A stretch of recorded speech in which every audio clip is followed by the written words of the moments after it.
The great hall of the Valarian palace was filled with light and music. Thousands of guests had come from every corner of the galaxy to witness the mating ceremony of Princess Kalith, the eldest daughter of Emperor Torvan. The walls were covered in golden silk, and floating crystals cast rainbow patterns across the marble floor. It was the most beautiful celebration the Empire had seen in 100 years. But high above the celebration, hidden behind a curtain on a small balcony, another princess watched in silence. Yelvara Shenkai pressed her face against the cold stone pillar and looked down at her sister. Kalith was perfect in every way. Her skin glowed with the soft blue light that marked Valarian royalty. Her forearms moved with grace as she accepted the ceremonial bond ring from Duke Vareth, her new mate. The crowd cheered and threw flower petals into the air. Yelvara pulled back from the edge of the balcony. She looked down at her own body. Her right arm hung thin and weak at her side, the muscles never having developed properly since birth. Her left leg was wrapped in a metal brace that helped her walk. Without it, she would fall. She was not perfect. She was not even close. In Valarian culture, physical perfection was everything. The priest taught that the body was a reflection of the soul. A strong body meant a pure spirit. A weak body meant something was wrong inside. Something broken, something cursed. Yelvara had heard the whispers all her life. The servants called her the cursed one when they thought she could not hear. The nobles pretended she did not exist. Even her own sisters rarely spoke to her, afraid that her bad luck might spread to them. She remembered the day she learned the truth about herself. She was only 8 years old when she found the old record in the palace library. It was her birth document, and next to her name was a single word written in red ink: unmateable. The word had burned itself into her mind. Unmateable. It meant that no one would ever choose her as a partner. No noble family would accept her. No alliance would be formed through her. She was worthless to the Empire. Her father, Emperor Tavan, loved her in his own way. She knew this. He visited her quarters once a month and brought her books from distant worlds. He asked about her studies and listened to her thoughts on history and politics. But he never invited her to court functions. He never introduced her to foreign leaders. He never spoke her name in public. It was easier for everyone if she simply did not exist. Yelvara wiped a tear from her cheek and turned away from the balcony. She had seen enough. Her sister was happy, and that was good. She did not feel jealousy, only a deep and endless sadness. She would never stand in that hall. She would never have someone look at her the way Duke Vareth looked at Kalith. She began the slow walk back to her chambers, her leg brace clicking softly against the stone floor. The hallways were empty because everyone was at the celebration. She preferred it this way. Empty halls meant no staring, no whispers, no pity in the eyes of strangers.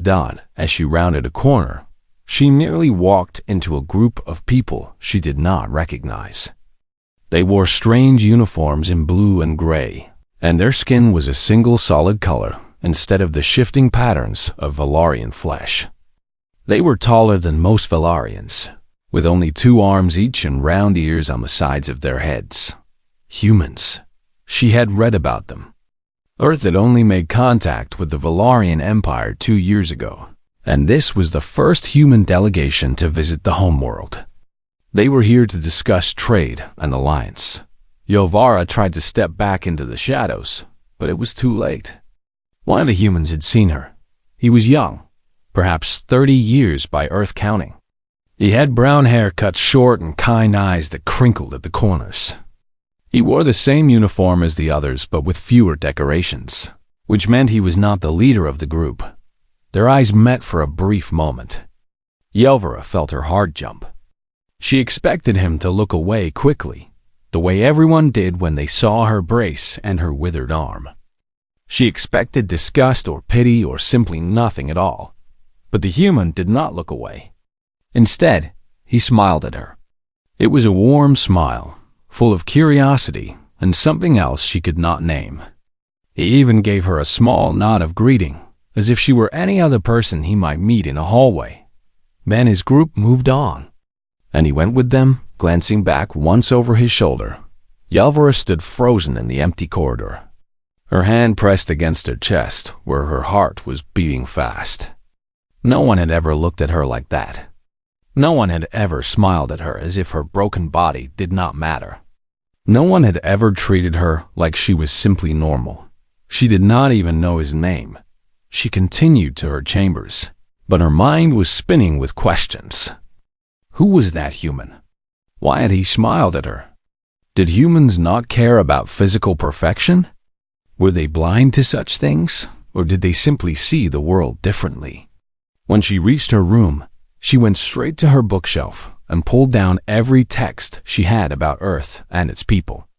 She had collected them over the years, fascinated by the strange new species that had appeared from a small planet on the edge of the galaxy. She read until the morning sun rose over the palace towers. And for the first time in many years, she felt something she had almost forgotten. Hope the human had smiled at her. It was such a small thing, but for Yelvara, it changed everything. Somewhere in the galaxy, there was a species that might look at her and see something other than a curse. She just had to find out if it was true. Daniel Harris had been on the Valerian homeworld for 3 days, and he still could not stop thinking about the princess in the shadows. He was a cultural attaché, which meant his job was to learn about Valerian society and help the two species understand each other. He attended meetings, took notes, and asked questions about everything from food to religion to family structures. But one question kept burning in his mind, and he could not find the answer in any official document. Who was the princess with the leg brace? On his 4th day at the palace, he asked his Valerian guide, a tall official named Counselor Dreth. "I saw someone at the celebration," Daniel said carefully. "A young woman with a metal brace on her leg. She was watching from a balcony above the main hall. Is she a member of the royal family?" Counselor Dreth's expression changed immediately. His skin, which normally showed calm blue patterns, flickered with uncomfortable yellow. "I do not know who you mean," the counselor said. "She had royal markings," Daniel pressed. "The same as the emperor's daughters." "I am sure of it." The counselor stopped walking and turned to face Daniel. His voice dropped low. "There are only 2 princesses in the official records. The one you saw does not exist. I strongly suggest you forget about her." Daniel wanted to ask more questions, but the counselor walked away quickly, ending the conversation. That night, Daniel went to the palace library. If the Valerians would not tell him the truth, he would find it himself. He searched through historical records, birth registries, and cultural law documents. What he found made his stomach turn. The Valerians believed that physical disability was a curse from the ancestors, a sign of spiritual corruption. Children born with disabilities were usually abandoned in the wilderness to die. Only the strongest survived, and they lived as outcasts, rejected by society forever. The princess he had seen was clearly disabled, but she had not been abandoned. Her royal blood must have saved her life. However, that did not mean she was accepted. The records showed that she was officially declared unmateable at birth, which meant she was forbidden from marriage or partnership. She was allowed to live, but she was not allowed to truly exist. Daniel felt sick. On Earth, people with disabilities were doctors, scientists, artists, and leaders. They were valued members of society who contributed in countless ways. The idea of throwing away a person because their body was different was horrifying to him. He had to find her. The next morning, Daniel explored the palace on his own. He walked through gardens and courtyards, past training grounds and meditation chambers. Finally, after hours of searching, he found her in a quiet corner of the great library. She sat alone at a small table, surrounded by books. Her leg brace was propped against her chair, and her withered arm rested gently on the table. She was reading something with intense focus, her lips moving slightly as she followed the words. Daniel approached slowly, not wanting to frighten her. "That is a collection of Earth poetry," he said softly. She looked up so fast that she nearly knocked over her stack of books. Her eyes went wide with fear and surprise. She grabbed her leg brace as if preparing to run. "Please," Daniel said, holding up his hands. "I did not mean to scare you. I just noticed what you were reading." She stared at him for a long moment. Then, slowly, she relaxed. "You are the human from the hallway," she said. Her voice was soft and careful, but her English was perfect. "The one who smiled at me." "Yes, my name is Daniel Harris." "And you are Princess Yelvara." She flinched at the use of her name. "How do you know that?" "I did some research." "You are the third daughter of Emperor Torvan." Yelvara looked down at her book. "I am not supposed to talk to foreign visitors. I am not supposed to talk to anyone. That seems lonely." "It is." The words came out before she could stop them. She looked surprised at herself. Daniel pulled out a chair and sat across from her. "You taught yourself English?" "Yes. I have been studying your language for 2 years. Your culture is very interesting to me." "Why?" Yelvara hesitated, then spoke carefully. "I read that on Earth there was a scientist named Stephen Hawking. He could not walk or speak without machines. But he was considered one of the greatest minds in your history. Is this true?" "Yes. He changed how we understand the universe." "And there was a president named Franklin Roosevelt who used a chair with wheels because his legs did not work?" "Yes. He led our country through a great war." Yelvara's eyes filled with something Daniel could not quite read. On Valaria, they would have been thrown away as babies. Their minds, their ideas, their gifts, all lost forever. Daniel felt his heart break for her. "Is that why you study Earth? Because we see things differently?" "I study Earth because you give me hope," she whispered. "You make me believe that maybe I am not a curse. Maybe I am just a person who was born in the wrong part of the galaxy." Daniel leaned forward. "You are not a curse, Yelvara. Your body does not define your worth.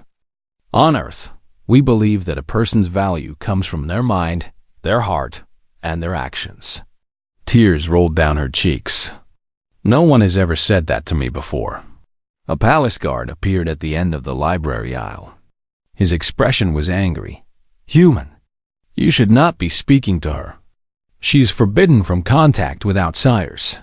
Daniel stood up, but did not move away from the table. "I will leave when Princess Yelvara asks me to leave.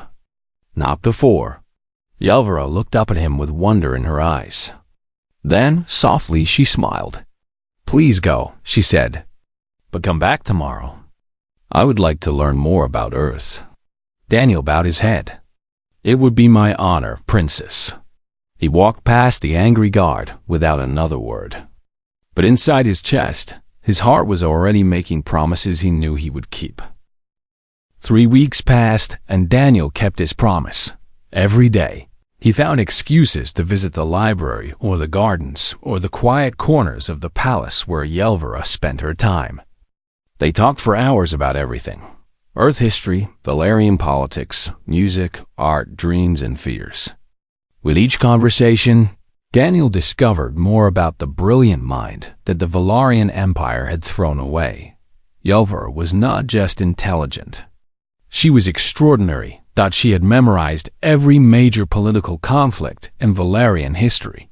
She understood trade routes, military strategies, and diplomatic relations better than most of the emperor's advisors. She saw patterns that others missed and solutions that others never considered. "How did you learn all of this?" Daniel asked one afternoon as they sat in her private garden. Yelvara shrugged with her one good shoulder. "I had nothing else to do. No one wanted to talk to me, so I read. I watched. I listened. The servants forget I am there, so they speak freely around me. I know more secrets about this palace than anyone. Have you ever shared your ideas with your father? Yelvara smiled sadly. I write letters. Anonymous letters with suggestions and strategies. I leave them where his advisors will find them. Sometimes they use my ideas. They just do not know they come from me. Daniel shook his head in amazement. You have been secretly guiding the Empire from the shadows. I have been trying to be useful. Even if no one knows. Even if no one cares. Daniel reached across the table and gently took her hand, the one that worked. I know, I care. Yelvara looked at their joined hands. Her skin turned a soft shade of pink that Daniel had learned meant happiness, but their secret friendship did not go unnoticed. Ambassador Patricia Moore called Daniel into her office that evening. She was a stern woman with gray hair and sharp eyes, the leader of Earth's diplomatic mission. Sit down, Daniel, she said. Her voice was cold. Daniel sat. I have received complaints from the Valarian court. They say you have been spending time with the third princess, the one they call the Cursed One. Her name is Yelvara. I know her name. What I do not know is why you are risking our entire diplomatic mission for a girl you barely know. Daniel's jaw tightened. With respect, Ambassador, I am not risking anything. I am simply treating a person like a person. The Valarians do not see it that way. To them, you are insulting their culture. You are making them uncomfortable. And if they decide to end negotiations because of your behavior, Earth loses a powerful ally. Daniel stood up. Then maybe Earth should find better allies. People who do not throw away their children because of how they look. Ambassador Moore sighed. Daniel, I understand your feelings. But diplomacy is about compromise. We cannot change their entire culture in a few weeks. Maybe not. But I can change one life. And that matters. He left before she could respond. Meanwhile, dark forces were moving against Yelvara. High Priestess Morvenna had watched Daniel's visits with growing anger. She was the keeper of bloodline purity, the one who enforced the ancient laws about perfection and worth. She had wanted Yelvara dead since the day the princess was born. Only Emperor Torvund's love for his daughter had stopped her, but now she had a new weapon. The human corrupts her, Morvenna whispered to her followers. He fills her head with dangerous ideas. If we allow this to continue, she will spread her curse to our entire society. She began gathering evidence. She recorded Daniel's visits. She documented every conversation she could overhear. She built a case to present to the emperor, one that would force him to finally deal with his shameful daughter. Yelvara knew danger was coming. She could feel the eyes on her, the whispers growing louder. But for the first time in her life, she did not care. Daniel made her feel alive. When she was with him, she forgot about her broken body. She forgot about the curse and the rejection and the years of loneliness. She saw herself reflected in his eyes, and what she saw was not a monster. It was a person, a woman, someone worthy of love. Do humans really marry for love? She asked him one evening. Many do, Daniel said. We believe that choosing a partner is one of the most important decisions a person can make. It should not be forced or arranged. It should come from the heart. And what about physical things? Do humans care if their partner is not perfect? Daniel looked at her with such tenderness that she felt her heart stop. Yelvara, no one is perfect. We all have flaws and weaknesses. The right partner does not look for perfection. They look for connection, for understanding, for a soul that speaks to their own. She wanted to believe him. She wanted to believe that somewhere in the universe there was a place for her. A place where she could be loved. But before she could respond, a messenger arrived with urgent news. The Korthan Dominion had sent an ultimatum to Emperor Torvund. They demanded 3 border systems, or they would declare war. The Empire had 1 month to respond. War was coming, and everything was about to change. The throne room fell silent. Every eye turned to Emperor Torvan. The fate of his daughter, the human diplomat, and perhaps the entire empire rested on his next words. Morvenna stepped forward quickly. Your Majesty, this is madness. The sacred laws are clear. The Cursed One cannot be mated, not to a Valerian, and certainly not to an alien. If you allow this, you spit on 10,000 years of tradition. The Emperor did not respond. His gaze moved slowly from Morvenna to Yelvara. His daughter stood in chains, but her head was held high. For the first time in her life, she was not hiding. She was not apologizing for existing. She was standing before the entire court and claiming her right to be seen. And beside her stood a human who loved her. Not despite her broken body, but without even noticing it. Torvan thought of all the anonymous letters he had received over the years. The brilliant strategies, the clever solutions, the insights that had saved his empire more times than he could count. His worthless daughter, his cursed child, his greatest advisor. He had failed her. For 23 years, he had let tradition blind him to the treasure living in his own palace. He had let fear silence his love. He had let a cruel society convince him that his own flesh and blood was somehow less than nothing. No more. The Emperor rose from his throne. The chamber held its breath. High Priestess Morvenna, he said, his voice echoing off the stone walls. For 2 decades, you have whispered poison into my ear.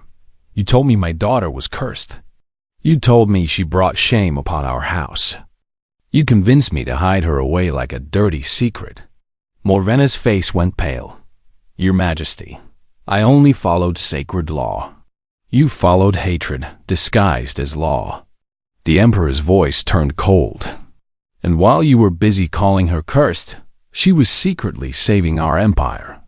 Every strategy meeting where we found a miracle solution, every crisis that was avoided at the last moment was because of her. My cursed daughter was smarter than every advisor in this room combined. He stepped down from his throne and walked toward Yelvara. Remove her chains, he ordered. The guards hesitated, looking at Morvenna. Now, the chains fell away.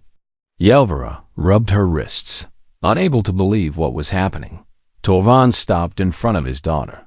For a long moment, he simply looked. At her, really looked at her, perhaps for the first time since she was born. I was a coward, he said softly, only loud enough for her to hear. I loved you, but I was too afraid to show it. I let them convince me that loving you was wrong. I am sorry, Yelvara. I am so sorry. Tears rolled down Yelvara's cheeks. Father. He pulled her into an embrace, careful of her weak arm, holding her tight against his chest. The Emperor of the Valerian Empire, ruler of 1,000 worlds, wept openly as he held the daughter he had almost lost. When he finally released her, he turned to face the court. From this day forward, Princess Yelvara is recognized as a full member of the royal family. Her name will appear in all official records. She will have a seat on my council. And her union with the human Daniel Harris is approved and blessed by the throne. Morvenna shrieked, You cannot do this. The traditions, the laws, the sacred. The traditions are wrong. Torvan's voice was like thunder. For too long, we have measured worth by the shape of a body instead of the quality of a mind. We have thrown away countless lives, countless gifts, because of fear and ignorance. Today, that ends. He pointed at Morvenna. You are stripped of your position. You will leave this palace and never return. If I learn that you have harmed any person deemed cursed, you will face execution. The guards seized the former high priestess and dragged her from the chamber. Her screams of protest echoed off the walls until they faded into silence. Daniel stepped forward and took Yelvara's hand. She looked up at him with wonder. Is this real? She whispered. It is real, he promised. You are free. The weeks that followed changed everything. Yelvara's strategic plan was presented to the Korthan Dominion. Just as she predicted, They accepted the offer of mining rights and trade status. War was avoided without a single ship being lost. News of the princess's true role spread across the galaxy. Other disabled Valarians, who had spent their lives in hiding, began to come forward. They told stories of survival and secret accomplishments. They revealed the contributions they had made, despite being rejected by Society. Emperor Torvan established new laws protecting those born with differences. Schools were opened to teach that worth came from actions, not appearances. It would take generations for attitudes to fully change, but the seeds were planted. On a warm evening, 1 month after the throne room confrontation, Yelvara and Daniel stood on a balcony overlooking the capital city. Stars filled the sky above them, and the lights of 1,000,000 homes sparkled below. "Why did you do it?" Yelvara asked softly. "Why did you choose me? You could have had anyone. Someone whole. Someone perfect." Daniel turned to face her. He took both of her hands, even the one that barely worked, and held them gently. "You are whole," he said. "Your arm and your leg do not define you. Your mind does. Your heart does. The courage you showed when you stood before that court and said, 'Yes,' that defines you." He lifted her weak hand and kissed it softly. On Earth, we have a saying. We say that the greatest love is not found, it is built. Built from shared struggles and quiet moments. Built from seeing someone at their worst and choosing to stay. I did not fall in love with a perfect Valerian princess. I fell in love with a brilliant, brave, lonely woman who just needed someone to see her. Yelvara leaned into him, resting her head against his chest. "What happens now?" she asked. "Now we build. Together." She smiled, and for the first time in her life, the smile reached all the way to her heart. Across the galaxy, word spread of the human who asked a cursed princess to join him. It became a story told on 1,000 worlds, proof that humanity did not conquer through strength alone. They conquered by seeing worth where others saw nothing, by offering love where others offered only rejection, and in a universe that often measured value by power and perfection, that made humans the most dangerous species of all. The council chamber was filled with shouting. Emperor Torvan sat on his throne and listened to his advisors argue. Some wanted to surrender the 3 systems to avoid war. Others wanted to fight, even though the Korthan military was larger and better equipped. No one had a solution that did not end in disaster. "If we give them what they want, they will only demand more," said General Varex, the commander of the Imperial fleet.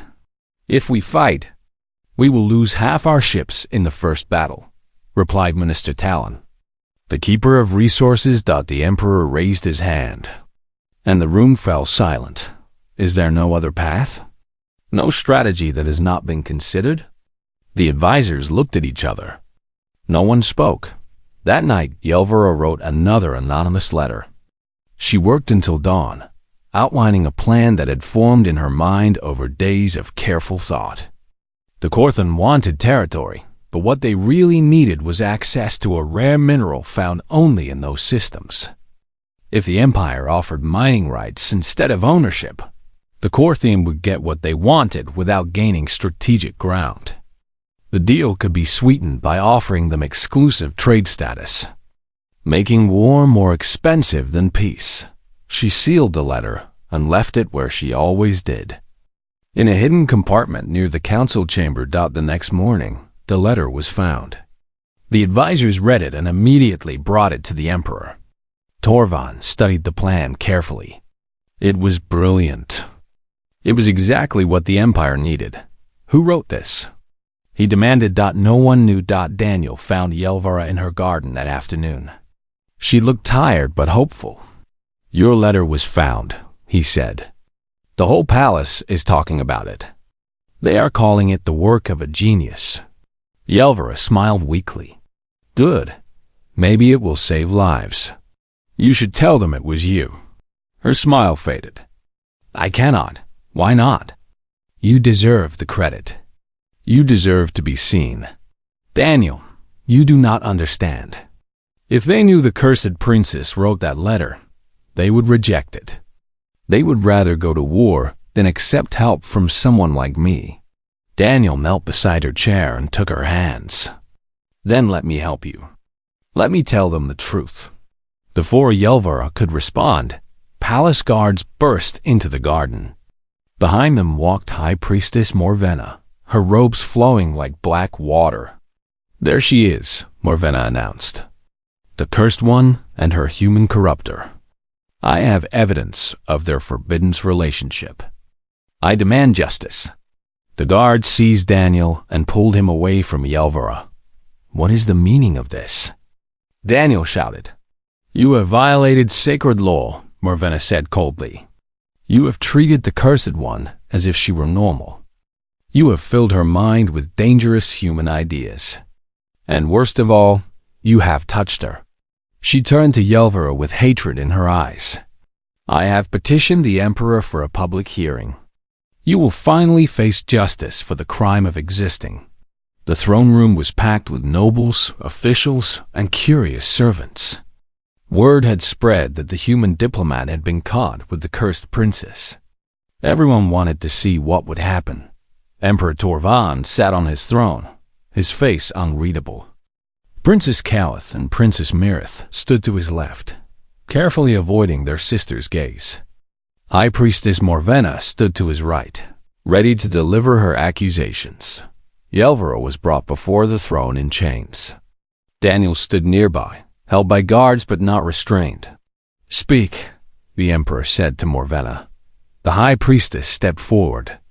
Your Majesty, for 23 years I have warned you that your third daughter brings shame upon this house. Now we have proof. This human has been meeting with her in secret, speaking to her as an equal, even touching her with his bare hands. He has corrupted her with ideas that threaten our sacred traditions. What do you want? Torvan asked. I want the human expelled from our world. And I want the Cursed One removed from the palace forever. That should have happened at her birth.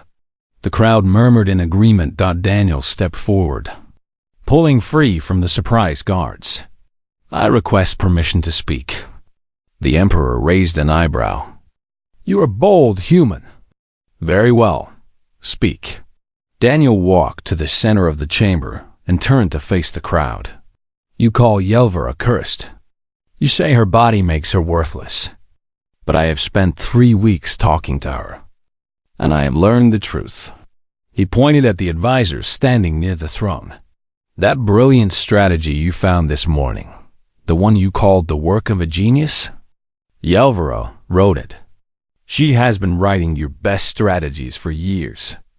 Every anonymous letter, every clever solution that saved your empire from disaster, came from the mind of the princess you threw away. Gasps filled the chamber. The Emperor's eyes went wide. That is impossible, Morvenna snarled.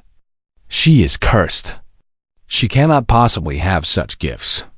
Her mind works perfectly well, Daniel said. Better than well.